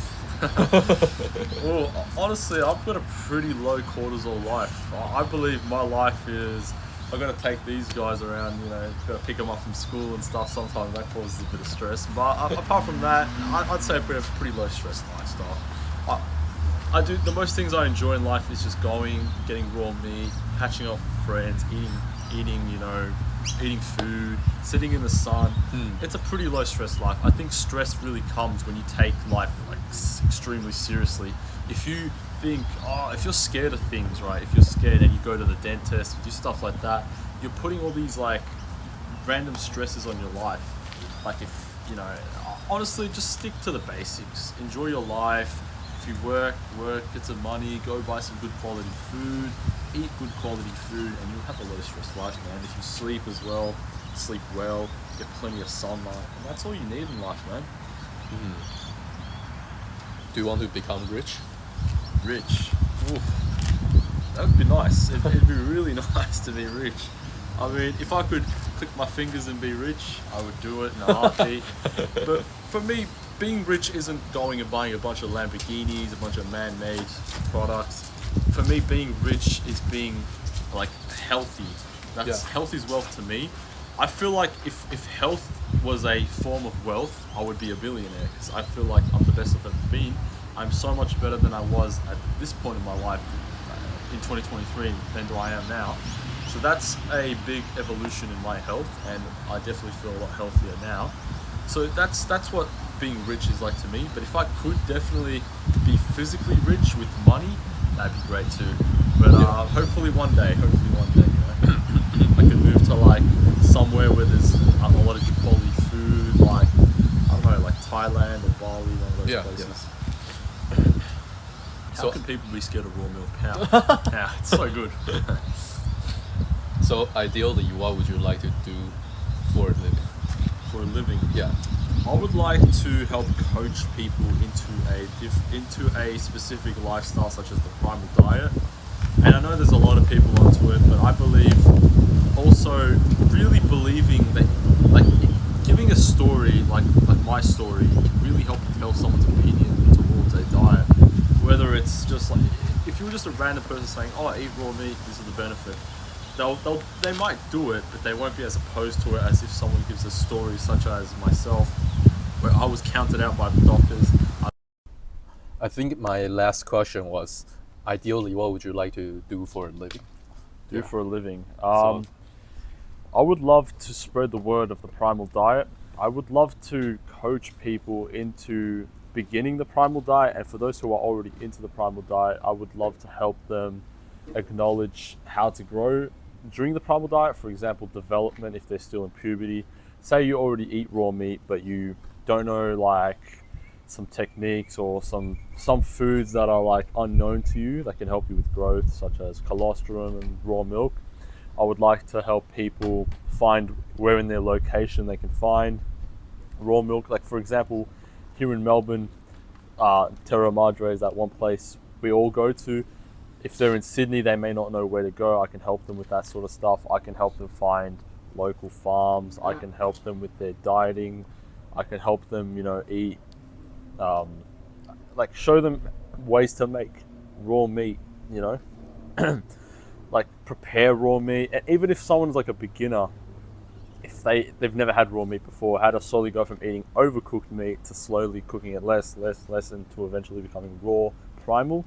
Because it's all possible at the end of the day. We all started eating, like cooked meat at some point, or unless we were like, religiously told to eat raw meat. Like I know a lot of Asian people eat fish, tuna, that kind of stuff. So yeah, mainly just coaching stuff. Yeah. Have you been coaching people already? Before working on that? Before I became a raw primal, I helped coach people in the gym. Uh-huh. I helped people with their form. I helped people lift heavier. But ever since I stopped training myself, because I don't train anymore, I have been coaching people on nutrition, such as the primal diet. And a lot of my followers don't really follow the primal diet, but they can respect it and they can appreciate how I made the switch from eating fully cooked meat to eating raw, and they can understand how in the future they can also be open to doing it. It's just a matter of they haven't got the experience of eating raw meat before, like even in sushi, that sort of stuff. So yeah, but I have coached in the past. I would love to coach a lot more now, especially now that I have more time since I'm unemployed. If I can get some coaching, that would be amazing. Even in person, IRL coaching would be great. To go through this stuff in person. I'm more of an in-person kind of guy, but there's a lot of people internationally that I feel like I could coach as well. Mm-hmm. And I feel like part of being coaching is also being a good character yourself. You don't want to be that very serious guy. You also want to be a good character.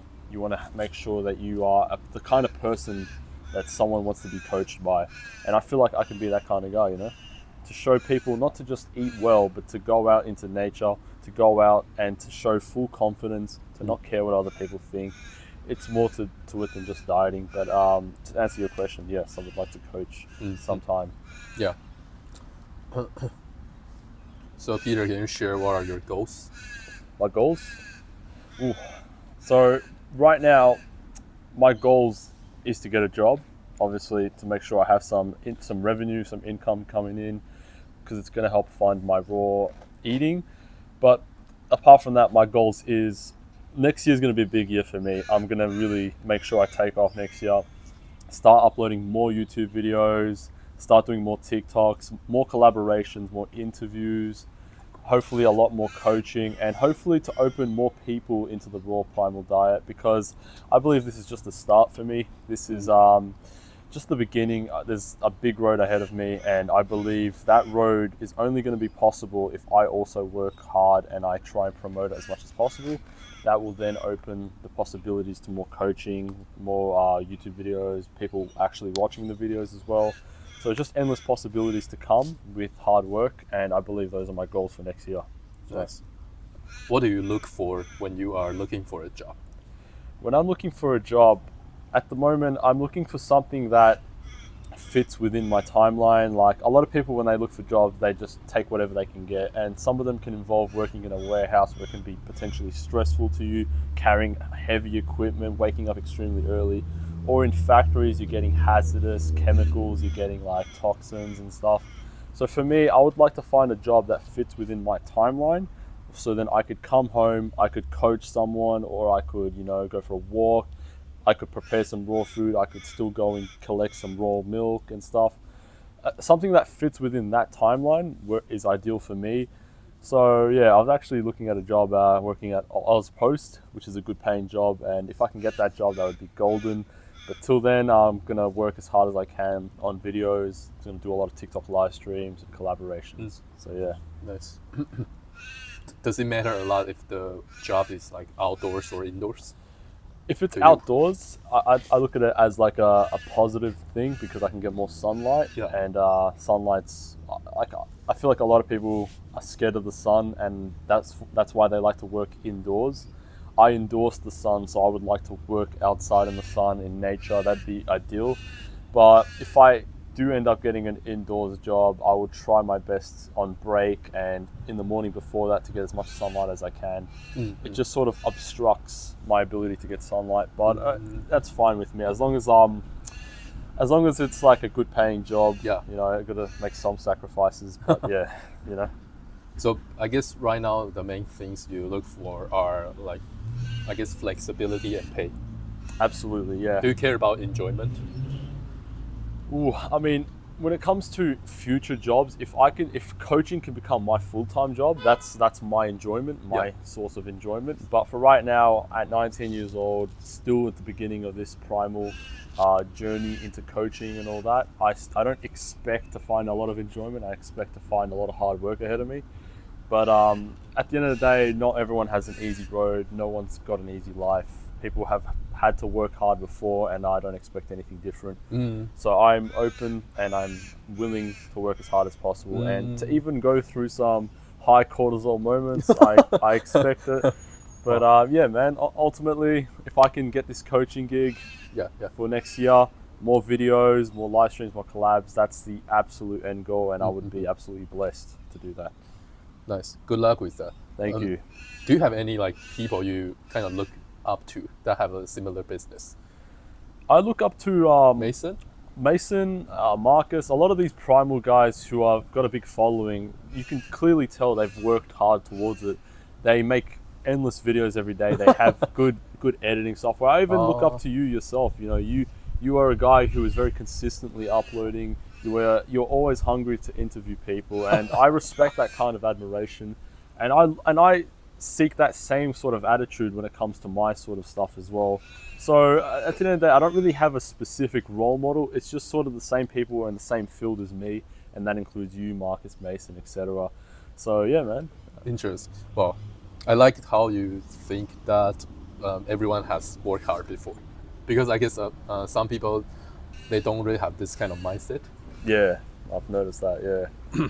But if you think about things this way, I think it's better because you don't feel that jealous, I guess. Yep, Yeah. you're right. So random question, when did you get this tattoo? Oh, tattoo. I got this tattoo in May 2024. After working for a couple months, I gathered up a little bit of money, and at the time, I just thought, oh yeah, let me get a tattoo so I can look cool, you know. And I did think long and hard about the design. I'll try and show that to the camera here. It's just a wolf. This is the mountains where I'm from in Greece. Wow, nice. This is my birth date here in Roman numerals. Wow. So it's not really.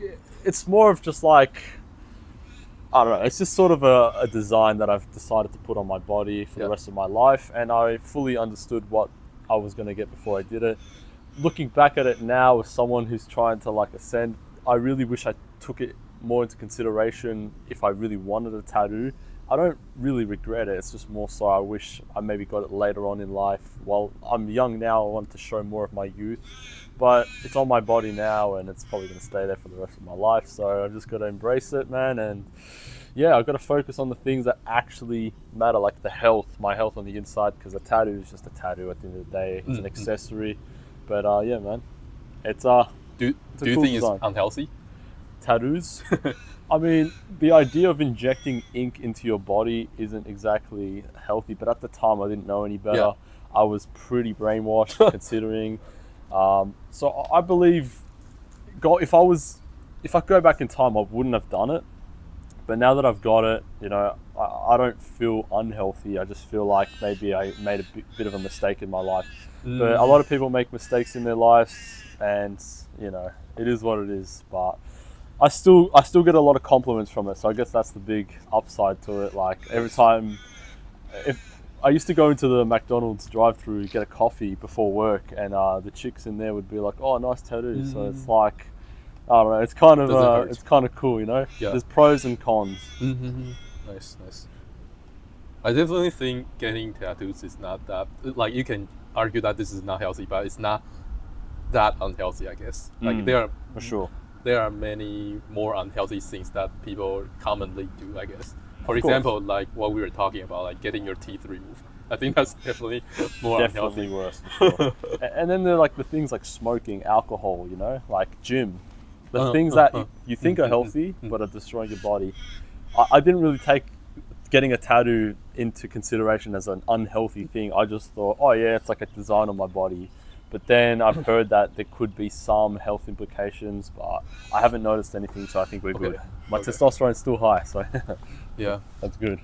With that said, because like obviously I have a tattoo right here. Mind if I have a yeah, look? yeah, for Have a look? Yeah, that's a nice design, man. Like- Solid. So although I said I think it's not the most unhealthy thing to do, but honestly, if I could go back, I wouldn't have gotten this because Same here. I think it's still better without this. Absolutely, man. So I'm with guys, you need to think twice before you make this kind of decision. you, of course. And I was young, dumb, 18 years old, you know, young. I was like, tattoos are cool. Everyone at my school had one, and then I got one, and then now I'm like, shit. What do you look for in a girl? In a girl, if I could find a girl that also eats the primal diet, I've struck gold. But I don't expect in this modern society to find a girl that's going to follow that exact sort of mindset and rule of eating. However, if I could find a girl that is natural, to say the least, a girl that doesn't inject plastic into her body, Botox, just a natural girl who's eats a lot of meat, that's fine enough for me, you know. And maybe I could persuade her to eat raw meat, you know, eventually. I know girls are a little bit more difficult than guys, but you know what? In this modern society, it's not impossible. So I could definitely test my hand at that. It's just a matter of if I'm able to do it or not. But a woman who's like, you know, good looking, and a woman who will be the mother of my children in the future, you know, not just any woman, just the right woman, you know what I mean? That's a good way to think about it. Like, just see if you want her to be the mother of your children. Of course. Yeah. Some people, they think with their below, and they think, oh yeah, any girl, go find any girl, and that's it. And then they're there with 2 years, and then they break up, and then they've got like, you know, they've got this stigma around them where they're like, oh, I'm not going to find another girl. You got to take your time with it as well, you know. Don't chase it; it'll come to you. You just focus on your health, and that's it. Honestly. Interesting. You mentioned things about like women getting things injected into them. Yeah, I think that's like very common, even in the, I guess, carnivore community. I guess a lot of like female influencers, carnivore influencers, they have like lip fillers or like stuff like that. Yeah, I've noticed that too. Yeah. So, why are you like not a fan of that? I just think it's unnatural. It doesn't Yeah, follow okay. the diagram of nature. It's just, Do you think like the behavior is not natural, or you think it makes them look not natural? well, when I see a girl who eats naturally, goes out, proud of who she is, confident, that's a girl that is physically attractive to me. But when a girl has to look good by injecting things into her body, it's just an off sign to me. It shows that they are self-conscious on the inside, and they don't really, you know, have too much respect for themselves, because a true respecting person follows what nature already has provided for them. So yeah, look, for me, I know I'll find the right girl with time, but right now I'm still kind of young as well, 19. Yeah. You know, I'm not going to use that excuse as to why I don't have a girlfriend at the moment. I just sort of got to focus on myself before I put all my effort into a girl that I'm going to have kids with in the future, because that's the end goal for everyone, is to have kids, and a lot of kids as well. The main thing of life is to reproduce and to show your kids the same path and the same health tactics that you have to offer to your viewers, to offer to your children as well, and to make them better than you already were, you know? Well, If nice. my kids can be better than me, that would be an absolute life goal. So yeah. I guess a lot of girls, maybe they are not going to get things injected into them if they actually know about the power of diet. They are just like not Yeah. aware of that. So They're not, they yeah. only know in order to become more beautiful, they should go on natural routes. Yeah, it's bad. Like you see Kim Kardashian and all them. Yeah, The- I guess I know. They went from being Oh, completely different to once they started injecting. mm, It's also like false reality. Like sometimes you'll see a girl, like I'll just quickly say this quick story. I went on a date one time Yeah. with a girl, and the girl that I ended up seeing was a completely different Mm. person to what was on the profile. yeah, It's just a false identity yeah. to what people... It's like deceiving people. It is. It's false advertising, if anything. So yeah, I think that's a pretty bad thing in this Yeah, world, yeah. and I think more people should speak up about it as well. That's They a shouldn't good be point. afraid, you know. Yeah. You only Well- live once, so why not, you know? Well, that's a good point. Because it's kind of like you are attracted to someone that's not actually that person, I guess. For sure. Like you might as well be attracted You're to like some anime you're girl. scammed Of in a course. way. I felt a little bit scammed myself. Well, okay. Anyways, yeah, I think we're coming to an end. Coming to an end. So, Peter, do you have any messages to people that are interested in eating a meat-based diet, or people that are already doing that? Sweet. I'll talk directly to the viewers with this one. Everyone, please don't be afraid of the raw primal diet. As long as you are getting good quality meat, eggs, milk, just even fruits, you are going to live a long, happy life. You need to take these things into consideration. You need to realize that our government is brainwashing our children, is brainwashing our friends, our family members. This is unnatural in this modern society because eating raw meat has always existed. Only recently have people really started overcooking their meat, and you see the vegans are making their meat plant-based diets and stuff. It's completely unnatural and is deceiving and is toxic. So my message to everyone is to, if you are not already a raw primal, if you need any help getting into it, message myself, message Leo. And we can help you guys get into this primal diet. It's very simple. We have our backstories, and I can guarantee you guys will also see benefits. It's not just a one-sided street, you know. Like you're not gonna either see it's not the same as like a protein powder diet. Like some people get benefits, some people don't. It's like you eat the raw primal diet, there's guaranteed benefits. I have not seen one person who hasn't had any benefits. I've only been on it for a year and I've noticed insanely benefits. I can only imagine what I'm going to see in the next couple of years, you know? So my message to everyone is to just don't knock it till you try it. Text me, message me. I'm always happy to call anyone who's there. My main thing is to help people. So whatever I can do to help, I'm here. And you're here as well. And that's it, man, honestly. Are you more active on TikTok? I will be more active on TikTok. I have copped a few strikes on TikTok, but I will be more prevalent on TikTok. So if you guys want to follow my TikTok, follow, and join my live streams, because I will be live streaming once every 2 days. What's your account name? My account name is Primal PD, all in lower cases. So check that out. Nice. Are you on YouTube right now? I have made a YouTube account, and I have some videos from when I wasn't too primal. So I'm going to make a complete restart, and I'm going to start filming some vlogs showing me going to Northcote with the boys, getting some raw milk, just trying to get people into raw milk, and just like baby steps, you know what I mean? Yeah. So yeah, man, I've got a YouTube, I've got an Instagram, obviously Primal PD on Instagram, TikTok Primal PD, and yeah, man, thank you. Nice. Good luck with that pursuit.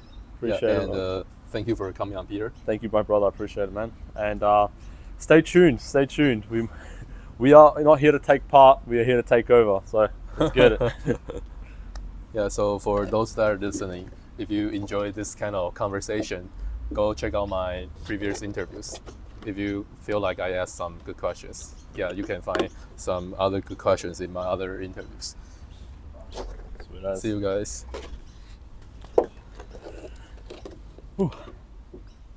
Thanks, man, for the interview. It was a solid interview.